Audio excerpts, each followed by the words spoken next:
Boa noite, irmãos e irmãs. Graças a Deus. Forte abraço a todos aí. A alegria do Senhor é a nossa força. Ele renova sobre nós a sua misericórdia todos os dias. E isso é a causa da gente não ser consumido. Ronaldo, meu co-sogro, um abração. Saudade de você, meu irmão.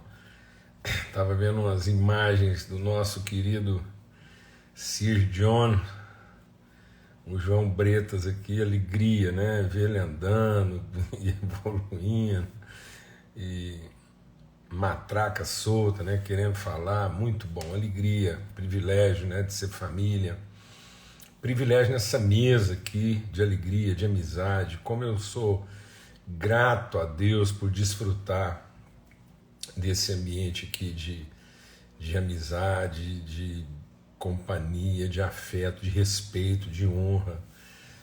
Isso tem me abençoado profundamente, tem fortalecido a nossa casa, renovado a nossa disposição, nos consolado nas dores. Pois é, irmã, eu até achei que eu ia te encontrar lá, rapaz. Não foi dessa vez, mas a gente deve estar de volta lá no início da Semana Santa. Nós temos uma participação lá com o pessoal do Silfarne lá, Mesquita. Se organiza aí para estar lá com a gente, tá bom? Irmãos, muita gratidão mesmo. Muita gratidão pelo que a gente está compartilhando essa semana. Algo assim. Meu irmão Lúcio, que é isso, rapaz? Olha o Lúcio Barata aqui com a gente, meu Deus. Que alegria, velho. Beijão, viu, Lúcio? Muito bom. Forte abraço aí. Privilégio. Lúcio é filho aqui, é de dentro de casa aqui, muito bom, que alegria. Tão bom, né, gente? A gente poder ter esse tempo juntos, esse encontro assim com essa regularidade, poder compartilhar, abençoar. Eu sou muito grato a Deus pela perseverança de todos aí, né? A honra dos irmãos aí durante todo esse tempo. Então, muito bom mesmo, viu? Um abração para todos, gratidão a Deus pela vida de todo mundo, esse empenho, esse esforço aí da gente se encontrar. Nós estamos compartilhando aqui sobre o toque de Jesus, né? Já compartilhamos que o toque em Jesus, o toque de Jesus, não é aperto, né? Jesus sabe diferenciar aquilo que é o aperto, quem tenta apertar, constranger, inibir, né? Coibir. Então não é assim que funciona a nossa relação com Jesus. Tampouco o toque de Jesus, o toque em Jesus, né? Essa relação com Ele tem que ter essa sensibilidade, tem que ter essa percepção, esse entendimento. Então nós estamos falando aqui que é toque mesmo, né? Então não é aperto. Tampouco é presunção, né? Esse toque não é baseado nas nossas prerrogativas. Então nós não vamos conseguir apertar, nem vamos conseguir constranger com prerrogativas. Ontem a gente falou lá sobre o cego, que a multidão que trouxe o cego sinceramente acreditava que Jesus podia curá-lo, mas não tinha sensibilidade para deixar Jesus fazer a coisa à maneira dele, e acabou apresentando um pedido carregado de prerrogativas. Às vezes a gente é assim, amado, às vezes as coisas não estão acontecendo e a gente acha que é Deus que não está escutando, não está resolvendo, mas é porque Ele quer limpar a nossa vida das nossas prerrogativas, da nossa presunção, do nosso preconceito, né? Enfim, vamos ter uma palavra de oração, agradecer a Deus mais uma vez por esse tempo, pedir mesmo que o Espírito Santo de Deus nos ilumine, nos oriente, nos dê sensibilidade, e que as fortalezas do nosso entendimento sejam, as fortalezas que estão colocadas no nosso entendimento sejam derrubadas pela palavra de Deus. Pai, muito obrigado pelo teu amor, obrigado pela tua bondade, fidelidade, a tua sensibilidade, o teu amor, a tua graça. Deus, o Senhor, no teu amor, revelou-se em graça e nos concedeu o espírito da comunhão, e no Espírito, pelo Espírito, ó Deus, conduzidos pelo Espírito, em Espírito, nós entramos em comunhão contigo e uns com os outros, nós comungamos a tua natureza. O Senhor não quer apenas que a gente se reúna onde o Senhor está, mas o Senhor quer que a gente compartilhe, comungue quem o Senhor é. E é isso que nós queremos. Nós não queremos estar onde o Senhor está, porque o Senhor é onipresente. Então, independente de onde estivermos, o Senhor aí está. Mais do que isso, nós queremos ser iluminados no nosso entendimento para comungar, para o Deus ter comunhão, ter relação, ó Deus, ter participação na tua natureza e comungar quem o Senhor é através da tua palavra e das tuas promessas. No nome de Cristo Jesus, o Senhor. Amém e amém. Graças a Deus. Hoje, para falar sobre mais uma perspectiva, né, desse toque de Jesus. Então a gente falou do toque na perspectiva da virtude, a gente falou do toque na perspectiva da transformação, né, do entendimento, e agora a gente vai falar do toque na perspectiva da serenidade, né, da educação, do trato.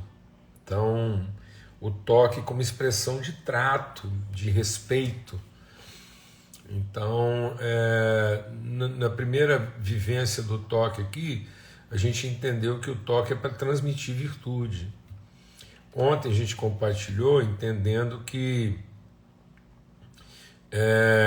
o toque é para nos levar além, né, daquilo que são nossos limites humanos, nossas suposições humanas. Então não é simplesmente para nos devolver a capacidade de enxergar, mas é nos elevar, né, à condição de distinguir, de perceber. Então, e hoje nós vamos, muita gente vai achar curioso, mas a gente vai ler um texto para falar do toque no Velho Testamento, o toque de Jesus revelado lá no Velho Testamento através da vivência, da experiência de Moisés. Então, por quê? Porque o Velho Testamento carrega muitas figuras, né? São iluminações, assim, são prenúncios daquilo que é o ministério de Cristo na nossa vida. E aí o Moisés vai viver uma situação lá com o povo, e no deserto, e aí Deus vai orientar ele a buscar água na rocha.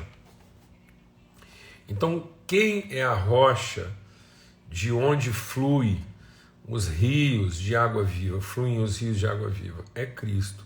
Então, essa rocha aqui, a que se refere o texto aqui de Números, no capítulo 20, essa rocha é Cristo. Então, tudo que está escrito lá no Velho Testamento, nessa trajetória, nesse caminho percorrido da libertação do cativeiro do Egito, até a condução da liberdade da opressão pela entrada na Terra Prometida. Então, vamos deixar o Espírito de Deus ministrar no nosso coração.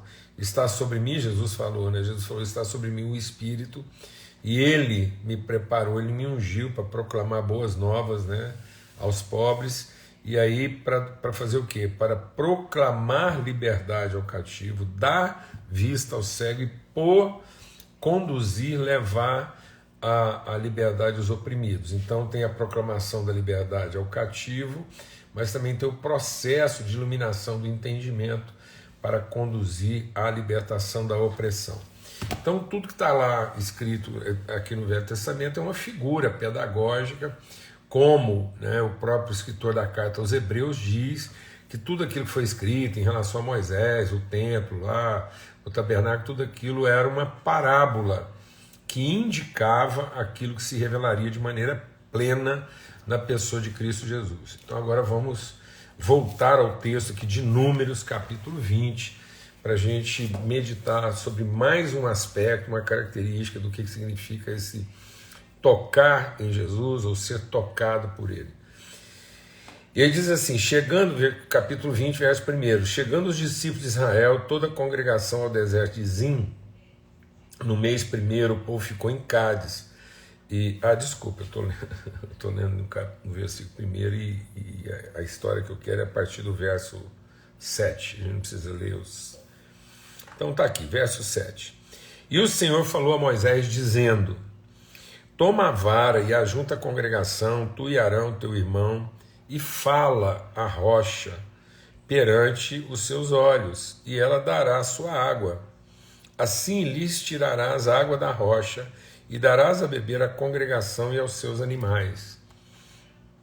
Então Moisés tomou a vara de diante do Senhor, como tinha lhe ordenado, porque lá em Êxodo, no capítulo 17 até o capítulo 19, Deus fala, você vai lá na rocha, você toca com a vara, você fala e toca, e é assim que eu vou tirar a água da pedra. E Moisés e Arão reuniram a congregação diante da rocha, e Moisés disse, ouvi agora, rebeldes, porventura tiraremos água dessa rocha para vocês? Então Moisés levantou a sua mão e feriu, ele bateu na rocha 2 vezes com a sua vara, e saíram muitas águas, e bebeu a congregação e os seus animais.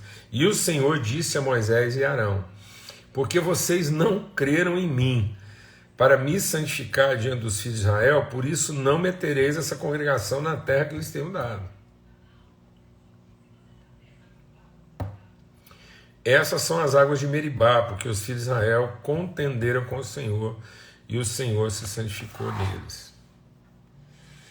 Amados, isso aqui é uma conversa grave aqui para a gente entender essa questão do toque, né?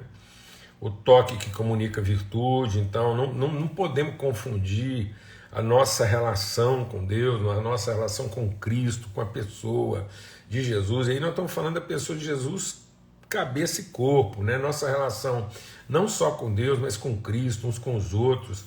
Nós não podemos entender, como a gente já viu, que seja só uma coisa de espremer, né? De apertar, de constranger, de forçar.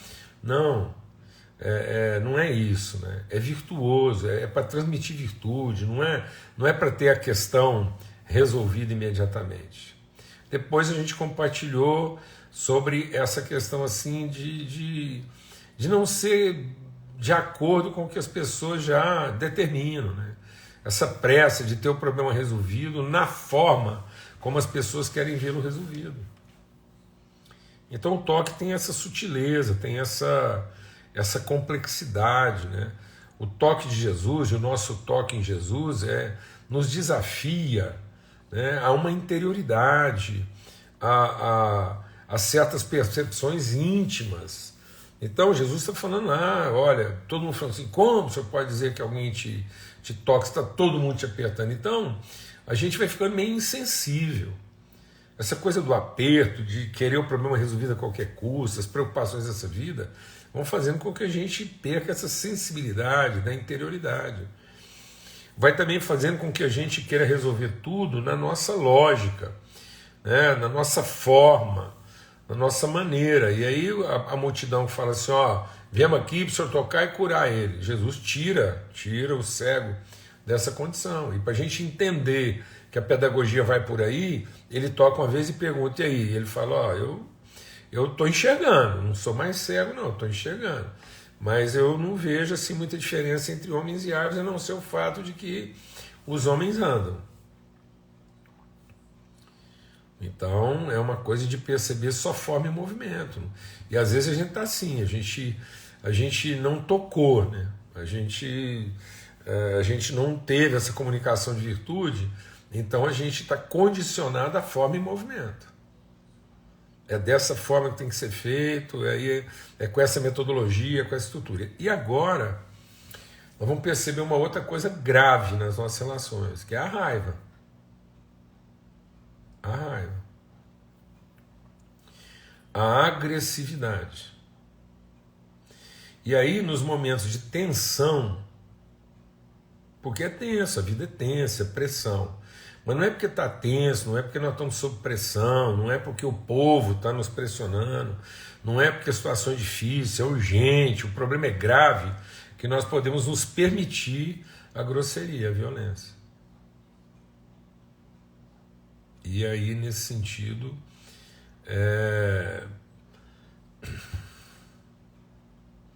eu vou falar uma coisa aqui porque é uma expressão bem popular mesmo. Muitas vezes, as ferramentas que Deus nos deu para... Presta atenção, eu vou falar bem devagar. Bem devagar. Muitas vezes as ferramentas que Deus colocou na nossa mão para o exercício do nosso ministério viraram pau de bater em doido. Deixou de ser um instrumento de condução, de orientação, de percepção, e passou a ser um instrumento de violência, de agressividade, de brutalidade.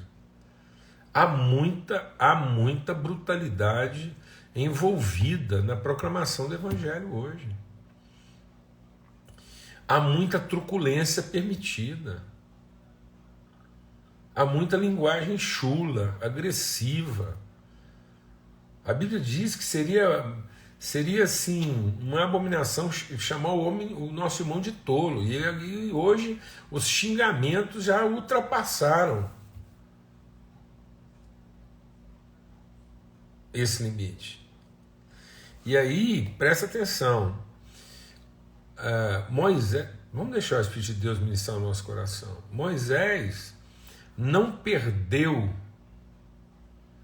a capacidade de tirar o povo do Egito, ele só perdeu a condição de introduzi-lo na terra.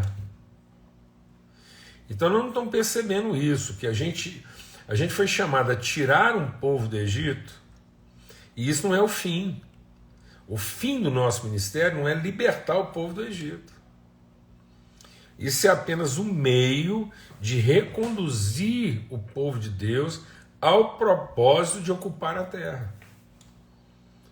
Então o propósito último, porque é o propósito primeiro. Então Jesus é o primeiro e o último, o alfa e o ômega, o princípio e o fim. Qual é o princípio? O princípio, a vontade principal, original, primeira, basal, fundamental de Deus, qual é? Encher a terra, frutificar, multiplicar e encher a terra. Jesus vem, diz, através do Espírito Santo, ele diz, olha, eu vou derramar sobre vocês, virá sobre vocês o Espírito Santo, e vocês receberão o poder de serem testemunhas em Jerusalém, Judéia, Samaria e confins da terra. Então, o propósito primeiro não mudou. Então, a obra da salvação, a comunhão do Espírito, a revelação do Espírito, a virtude comunicada da palavra de Deus continua sendo, para que a gente possa revelar o reino de Deus na terra, não mudou. Então a obra de Cristo não é para garantir, ida para o céu. E a ida para o céu está garantida na obra de Cristo, mas essa não é a finalidade. Então, quando a gente recebe o Espírito Santo, a finalidade não é garantir a ida futura. O derramamento do Espírito Santo, ele diz, recebereis poder ao descer sobre vós o Espírito Santo. Com que propósito? Para que vocês sejam testemunhas, Jerusalém, Judéia, Samaria, até os confins da terra. Então o propósito de Deus, desde o princípio, continua sendo encher a terra com a sua glória. Agora ele vai libertar do Egito, vai lavar o opróbrio do Egito para que a gente ocupe a terra.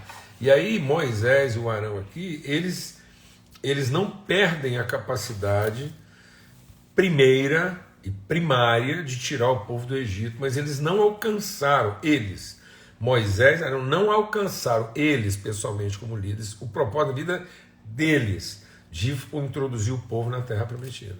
E aí Deus fala para eles por quê? Sabe por que vocês não vão? Mas eles não perderam a promessa de entrar, eles perderam o privilégio de conduzir. Aqui não está falando que Moisés e Arão, porque fizeram o que fizeram, perderam a salvação, não.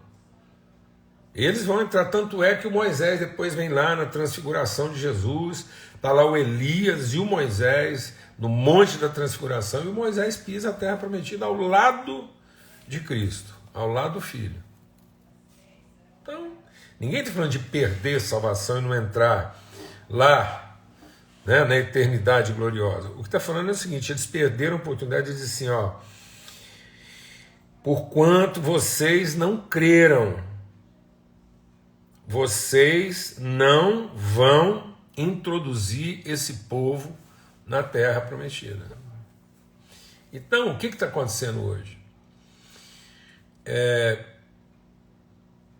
A mesma igreja que proclamou, a mesma igreja que pronunciou, que declarou salvação, libertação do Egito, ela não está conseguindo transformar as realidades de modo mais efetivo e de modo mais contundente. Por quê? Porque na hora assim, na hora de resolver o problema, na hora de atender as necessidades, nós estamos fazendo isso carregado assim de ressentimento, carregado de raiva, carregado de agressividade. Então o Moisés ele absorveu, ele tomou o lugar de Deus em relação à desobediência do povo e tomou isso como uma questão pessoal. Ele ficou na posição de usar sua raiva para defender os interesses de Deus. Aquilo que Deus continua fazendo de maneira graciosa, Moisés agora vai fazer com raiva. Então quem falou que diante de uma situação difícil, um povo problemático, quem falou que diante de tanta incredulidade, tanta circunstância, tanta pressão, tanta pressa, o povo com pressa, todo mundo querendo um problema resolvido, todo mundo perguntando onde é que está Deus, que não vê o que é que nós estamos passando. É isso que estava acontecendo. Deus vai fazer alguma coisa, e esse clamor, esse movimento populacho, essa coisa assim, esse vozerio, né, de querer o milagre a qualquer custo, de qualquer jeito, na hora que a gente quer, do jeito que a gente quer, está fazendo com que muitos líderes, na culpa, na pressão de ter o problema resolvido, né, nessa coisa assim meio salvífica, né? Então eu tenho que resolver isso, esse povo não entende. Aí a gente absorve essa ansiedade, essa cobrança, essa pressão, essa demanda à nossa volta e entregamos a solução, mas entregamos de forma agressiva. Como se fôramos chamados a defender Deus nessa questão. Aí o que era para falar, o que era para tocar, a gente bate. Parece que nós não estamos sabendo mais falar, tocar. Agora é só bater, agredir. E sabe o que é mais impressionante? O problema é resolvido. O milagre acontece. Presta atenção, vamos meditar isso aqui bem pausadamente e entender. Às vezes a gente acha que a minha agressividade, que a minha violência, que a minha falta de educação, que a minha grosseria, aí eu acho que Deus está provando tudo isso simplesmente porque está saindo água da rocha.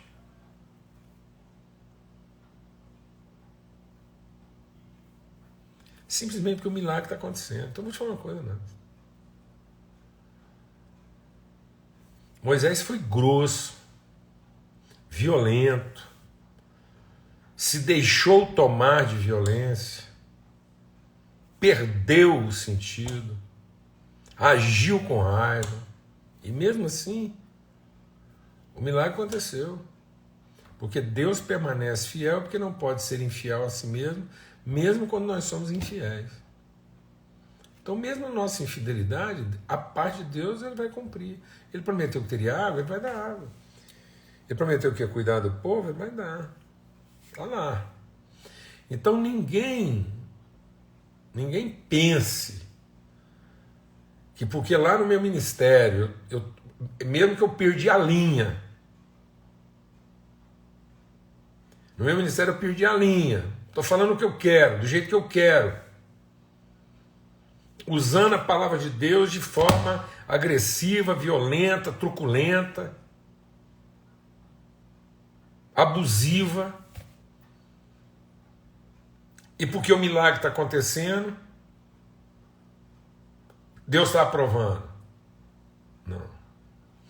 Deus diz assim, ó, tá aí. O povo bebeu água, mas não foi isso que eu conversei com você.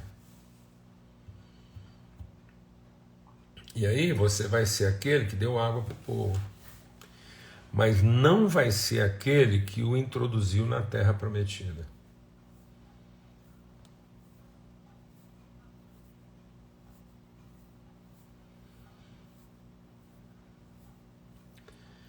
Sabe, amado, às vezes a gente está tão preocupado em não perder a bênção, em o risco de perder a salvação. Às vezes a gente está preocupado achando que o medo de perder a salvação, o medo do milagre não acontecer, e parece que Deus está querendo nos ensinar outra coisa. E às vezes nesse frisson, nesse nervosismo, nessa culpa, a gente vai se esquecendo de que o toque de Cristo e o toque em Cristo é para que ao fim nós nos tornemos semelhantes a Ele, transformados de glória em glória na perfeita imagem do Pai. Não é o herói que deu água para o povo.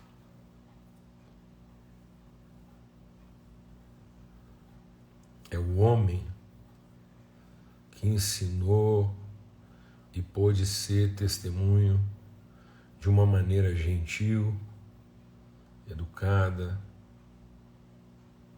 mansa, digna, honrada. E aí Moisés vai ser lembrado como quem deu água, como quem resolveu o problema.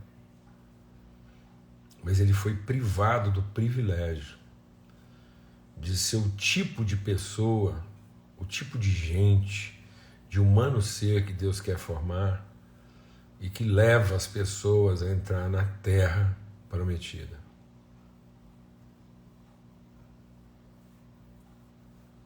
Às vezes a gente está tão preocupado em garantir o céu expectativo que a gente ainda não entendeu o que pode nos impedir de ser inspiração para a terra prometida.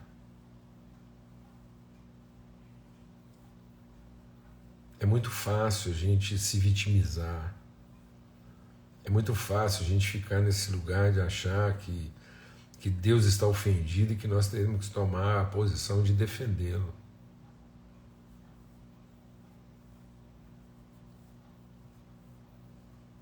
Deus não nos autorizou a fazer isso.